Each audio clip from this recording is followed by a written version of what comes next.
sekarang ada wabah, sekarang musim pandemi.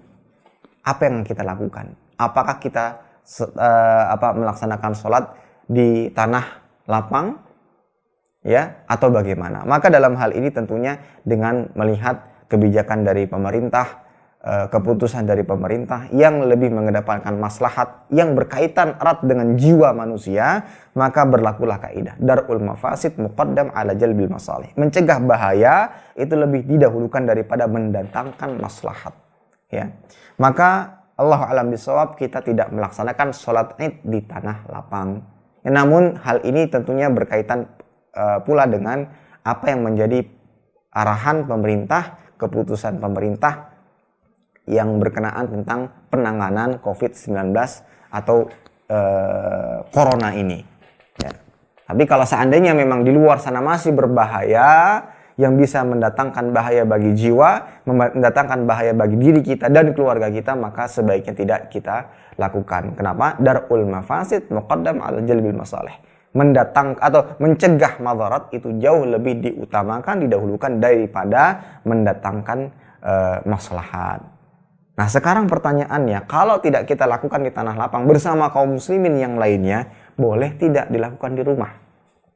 Terlebih lagi mereka yang memiliki atau mengambil pendapat bahwasanya sholat Id itu wajib. Ya, sholat Id itu wajib. Sebagaimana sholat berjamaah di masjid, sholat Jumat wajib. Bisa kita ganti di rumah kan? Nah, bagaimana dengan sholat? Boleh nggak diganti? Boleh nggak diqadha di rumah?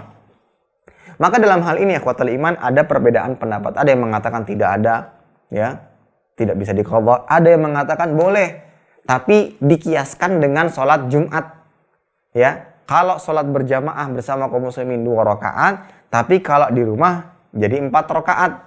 Sebagaimana ada riwayat dari Abdullah bin Mas'ud, beliau mengatakan, man fatahul Id falyusalli arba'an wa man fatahul Jum'ah falyusalli arba'an. Barang siapa yang luput sholat Id maka dia sholat 4 rakaat, dan barang siapa yang luput sholat Jumat maka dia sholat 4 rakaat.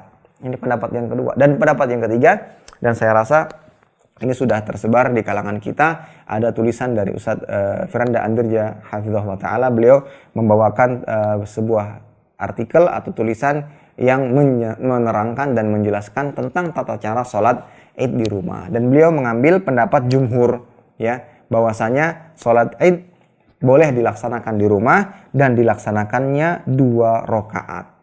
Di sana ada perkataan Imam Al-Bukhari rahimahullah yang berkata, babun idza fatahul Id yusalli rak'atain wa kadzalika nisa wa man kana fil buyut wal qura liqauli Nabi sallallahu alaihi wasallam hadza iduna ahlil Islam.